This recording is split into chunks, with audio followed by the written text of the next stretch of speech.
In the sweltering heat of the summer of 1855, on a tobacco plantation in Virginia that the world called Oakhaven, a 10-year-old boy named Samuel learned a terrible and profound truth. A voice can get you killed, but silence could be a shield. It happened on a Tuesday.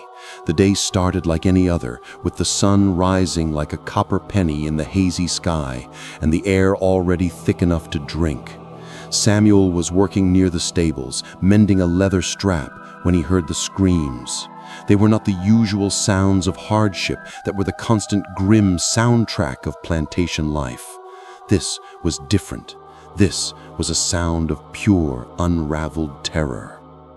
He saw his friend, a boy of 12 named Thomas, being dragged towards the whipping post by the overseer, a man named Clayton, whose cruelty was a form of art. Thomas's crime had been to speak back, not with insolence, but with a simple, desperate question about his sick mother. For that, he was to be made an example. Samuel watched, frozen, as Clayton's whip cracked through the air, each lash a clap of thunder that stole the breath from his own lungs. But it wasn't just the whip, it was Clayton's words. "I will beat the sound out of you, boy," Clayton roared, his face a mask of rage. "I will make it so you never speak another word to a white man unless you're spoken to." Samuel didn't see the rest. He ran, his small feet carrying him to a place behind the smokehouse, where he huddled and pressed his hands over his own ears, trying to block out the sounds of a world that had gone insane. But he couldn't block it out. The screams went on and on until they faded into a hoarse, guttural moan, and then into silence. A terrible, final silence. That evening, a new boy returned to the slave quarters. It was Thomas's body, but the light in his eyes was gone. He didn't speak. He didn't look at anyone. He just sat, a broken, empty vessel. The sound had indeed been beaten out of him. That night, lying on his thin straw mattress, a plan began to form in Samuel's young mind. It was not a plan of escape or rebellion. It was a plan of disappearance. If a voice could lead to such destruction, then he would have no voice. If sound was a crime, he would live in a world of silence. He would become deaf. The next morning, his performance began. When his mother, a kind, weary woman named Ilara, called him for his morning portion of corn mush, he did not respond.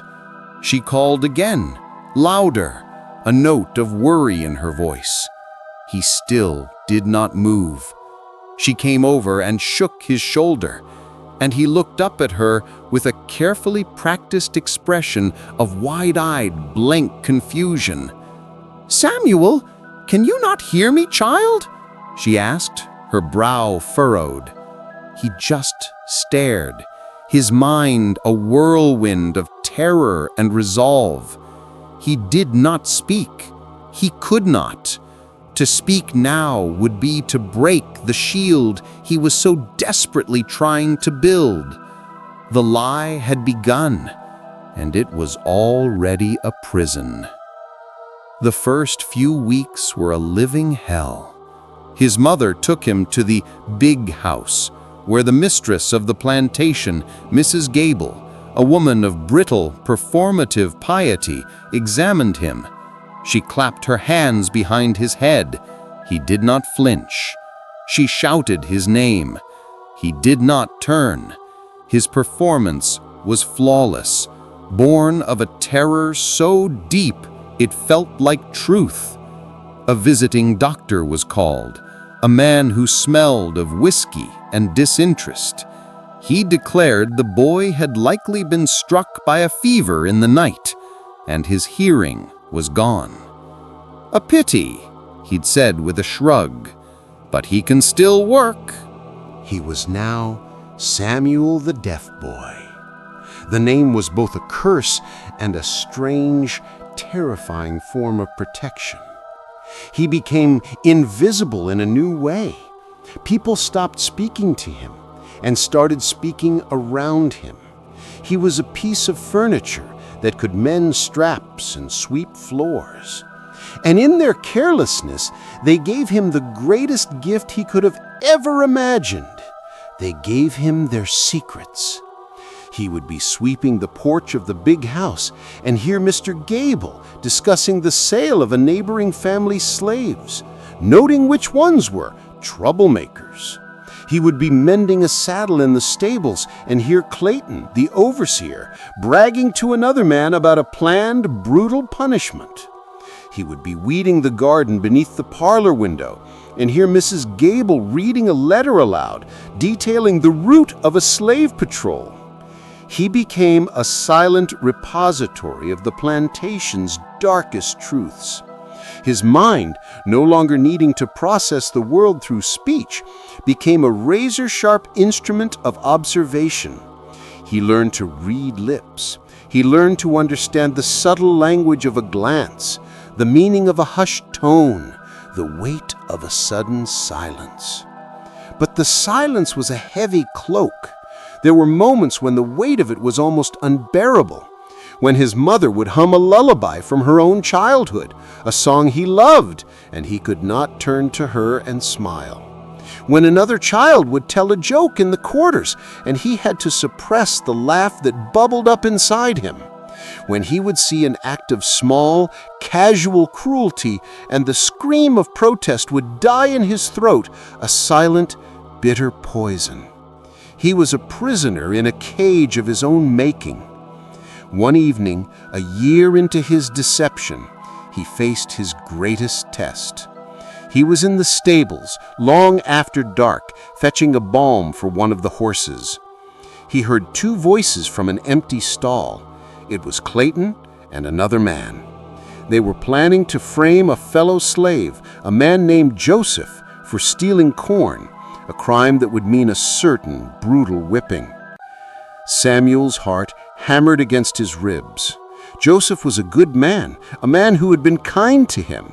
He had to warn him, but how?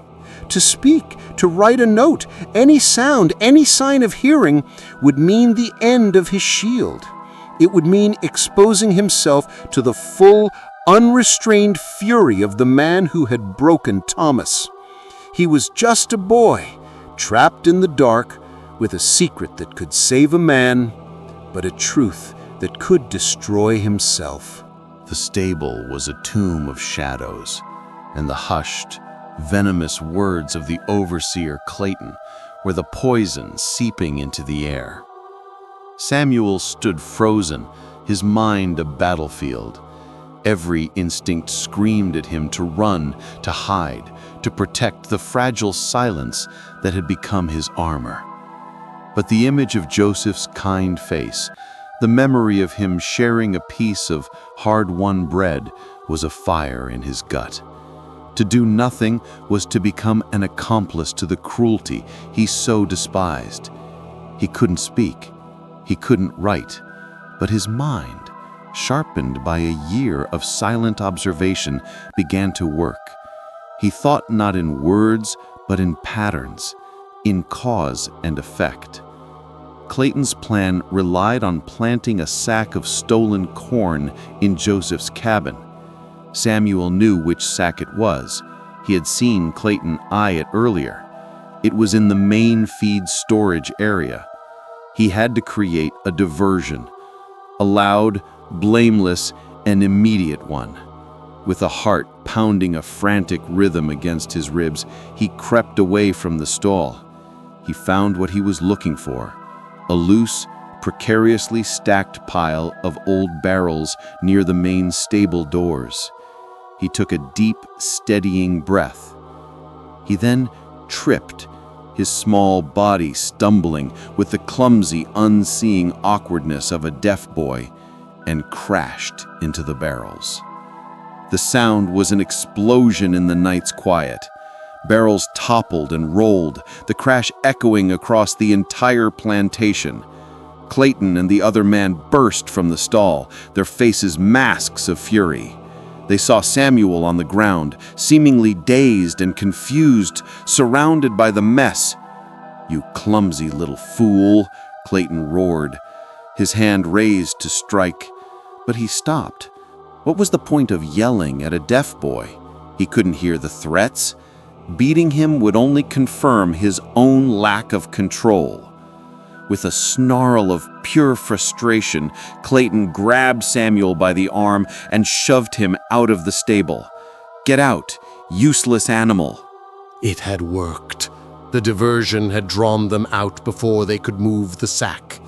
The immediate threat was neutralized, but as Samuel limped back to the quarters, his arm aching from Clayton's grip, he knew he had only bought Joseph a temporary reprieve. He had to find a way to warn him, a way to speak without making a sound. The next day, he found his opportunity. Joseph was working in the tobacco drying barn, a place filled with the rich, earthy scent of curing leaves. Samuel, tasked with sweeping, found a piece of charcoal from the fire pit. While Joseph's back was turned, Samuel quickly and crudely drew 2 images on a clear patch of the dusty floor: a sack of corn and the unmistakable, menacing stick figure of Clayton holding a whip.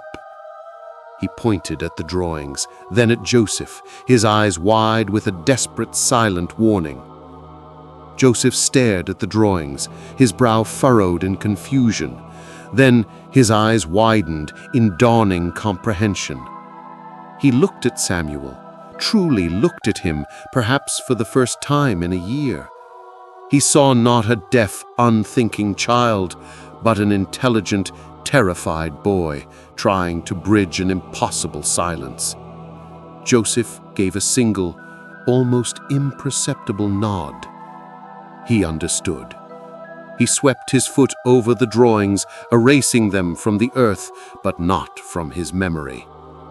That night, the stolen sack of corn, which Clayton had finally managed to plant, was discovered by Joseph himself, who loudly proclaimed that someone was trying to frame him, turning the trap back on the trapper.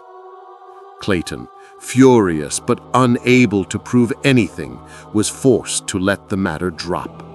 Samuel had saved a man. The knowledge was a warm, dangerous glow inside him. He had found a way to use his curse as a weapon. But his small act of rebellion did not go unnoticed. Clayton began to watch him. The overseer's eyes would follow him, a cold, calculating gaze that seemed to peel back the layers of his silence, searching for the boy underneath. The plantation, once a place of passive danger, now felt like a hunting ground, and Samuel was the prey. The years passed. 12 years old, 13. His body grew, but his silence remained absolute. It became a part of him, a second skin. The psychological toll was immense. He lived in a state of constant, exhausting vigilance. Every gesture, every facial expression was a performance. He would lie awake at night, his throat aching with the need to speak, to call out his mother's name, to share a story, to simply be himself. He started to forget the sound of his own voice. Sometimes, in his dreams, he would scream, only to wake up in a cold sweat, his mouth open in a silent "oh," terrified that a sound might have escaped in his sleep. A silent "oh," terrified that a sound might have escaped in his sleep. His mother, Ilara, never gave up hope. She would talk to him for hours, telling him stories of her own childhood, of the grandmother he never knew. She would bring him small things, a perfectly shaped river stone, a bird's feather, and watch his eyes, searching for a flicker of the boy he used to be. He wanted to tell her he could hear her, that her stories were the anchor that kept him from drifting away entirely. But he couldn't. His silence was a shield for him, but he knew it was a source of constant, quiet heartbreak for her. The turning point, the moment his carefully constructed world began to crack, came in the winter of his 14th year. A new family of slaves arrived at Oakhaven, bought to cover the master's gambling debts. Among them was a girl named Sarah, a girl with eyes that were too old for her young face. She didn't treat him like he was deaf. She would sit with him, not speaking, but simply sharing the silence. And one day, she began to teach him. She would take a stick and draw letters in the dirt, A, B, C. She pointed to the letter, then to an object. She was teaching him to read. For Samuel, who had been starved of communication for so long, this was like a flood of light in a dark room. He learned quickly, his mind absorbing the shapes and their meanings with a desperate hunger. The world of letters became his new secret, a language he could possess without ever making a sound. But their secret lessons were discovered. One afternoon, as Sarah was showing him how to spell his own name, a shadow fell over them. It was Clayton. A slow, triumphant, and utterly terrifying smile spread across his face. He had been watching. He had been waiting. "Well, well," the overseer sneered, his voice a low, venomous drawl. "Teaching the deaf boy to read. How sweet." He looked at Samuel, his eyes glinting with a cruel, terrible understanding. "I always knew there was something going on in that silent head of yours. Let's just see how deaf you really are." He reached down and grabbed Sarah by the arm, his grip like iron. She cried out in pain, and in that moment Samuel felt a roar of pure, unrestrained rage build in his chest, a sound that had been silenced for 4 long years, and he knew, with a horrifying certainty, that he could not keep it in any longer. The sound that tore from Samuel's throat was not a word. It was a raw, guttural roar, a sound dredged up from a place of 4 years of compressed rage, fear, and frustration. It was the sound of a dam breaking. It was the sound of his shield shattering into 1,000 pieces. Clayton, the overseer, stopped, his hand still gripping Sarah's arm. He turned to Samuel, his cruel smile widening into a look of pure, triumphant evil. He had been right. The silence had been a lie. "So," Clayton said, his voice a soft, menacing purr, "the dead can speak after all." He released Sarah, shoving her to the ground, and took a slow, deliberate step towards Samuel. This was the moment he had been waiting for, not just the exposure of a lie, but the chance to utterly and completely break the spirit of the boy who had defied him in silence for so long. For Clayton, this was not about punishment. It was about conquest. "You've been playing a long game, boy. Listening all this time. What secrets have you been gathering in that clever, silent head of yours?" Samuel scrambled backward, his heart hammering against his ribs. The world, which had been a silent movie for 4 years, was now a roaring, terrifying symphony of sound.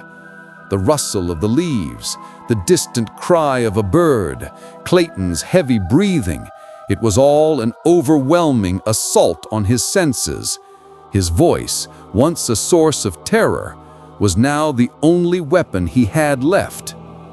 "Leave her alone," Samuel managed to say, the words feeling alien and clumsy on his tongue, his throat raw from disuse. The sound of his own voice, thin and reedy after years of silence, seemed to amuse Clayton even more. "Found your tongue, have you? Good. You'll need it for the screaming." But before Clayton could strike, another voice cut through the air. "That's enough, Mr. Clayton." It was Mr. Gable, the master of the plantation, who had been drawn by the commotion. He stood there, his hands clasped behind his back, his face a mask of cold, aristocratic curiosity. He looked from his fuming overseer to the terrified boy on the ground. "What is the meaning of this?" Mr. Gable asked, though his eyes, fixed on Samuel, suggested he already knew. "The deaf boy speaks." Clayton, eager to assert his authority, recounted the story. The feigned deafness, the secret reading lessons, the years of deception. He presented it as a tale of profound insolence and danger. "He's been spying on us all, sir," Clayton finished, his voice filled with righteous indignation. "There's no telling what he knows." Mr. Gable was silent for a long moment, his gaze never leaving Samuel. He was a businessman, and his mind did not run to simple cruelty, but to profit and loss. A boy who could successfully deceive everyone on the plantation for 4 years was not a simple field hand. He was either a grave danger or a valuable, untapped asset. "Bring him to the house," Mr. Gable said, finally, his voice devoid of emotion.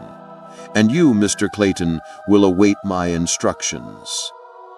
The walk to the big house was a death march. Samuel knew what was coming. A punishment so severe it would make what happened to Thomas look like an act of mercy. He was taken to the study, a room he had swept 100 times but never truly entered. He stood on the rich Persian rug, a small, trembling figure in a world of leather and power. Mr. Gable sat behind his large mahogany desk. He did not yell, he did not threaten. He simply watched Samuel, his fingers steepled. 4 years is a long time to hold your tongue, boy. You must have the patience of a saint or the cunning of a devil. Which is it?" Samuel did not answer. He had spoken once to save another. He would not speak again to entertain his master. "I have a problem, Samuel," Mr. Gable continued, as if speaking to an associate. "An overseer who is easily fooled, slaves who are learning to read, a general sense of disorder." He paused. "But I also have an opportunity. A boy who can see and hear things others cannot. A boy who knows how to be invisible." And then he laid out his proposition. It was a deal born of cold, pragmatic cruelty. Samuel would not be punished. In fact, he would be protected. He would be given small privileges, better food, easier work. In return, he would continue his act. He would become Mr. Gable's personal spy. He would be the master's silent eyes and ears in the slave quarters, reporting on any whispers of escape, any signs of rebellion. He would use the very skill he had honed for survival to betray his own people. It was a choice between 2 hells, a swift, brutal death at the hands of Clayton, or a long, slow death of the soul as a traitor. Samuel looked at Mr. Gable, at the man who owned his body and was now trying to purchase his soul. He thought of his mother's heartbroken face. He thought of Joseph's nod of gratitude. He thought of Sarah's patient, gentle hands, teaching him to read. He thought of Thomas and the silence that had been beaten into him. His own silence had been a shield. Now it was being twisted into a weapon to be used against his own people. He stood there for a long time, the weight of 4 silent years and 1,000 unspoken secrets pressing down on him. Then he gave a single, slow nod. Mr. Gable smiled. "Excellent," he said. "Your first report is due in the morning." As Samuel walked out of the study and back into the world of the plantation, he was no longer just Samuel the deaf boy. He was a spy, a double agent in a war no one knew he was fighting. But as he passed Clayton, who shot him a look of pure, murderous hatred, and as he saw his mother, who ran to him with tears of relief and confusion in her eyes, he knew one thing. Mr. Gable thought he had won. He thought he had bought a spy. But what he had really done was arm a ghost. Samuel would give him reports, yes. He would tell him truths, but he would tell them in his own way and in his own time. He would use the master's own system against him, weaving a web of whispers and half-truths that would protect the innocent and ensnare the guilty. His silence had been a shield to stay alive. Now, his voice, and the careful, deliberate withholding of it, would become a weapon. The cost of his silence had been immense, but the price of his speech, he was beginning to understand, would be even greater. He had survived, but the fight for his soul and for the freedom of his people had only just begun.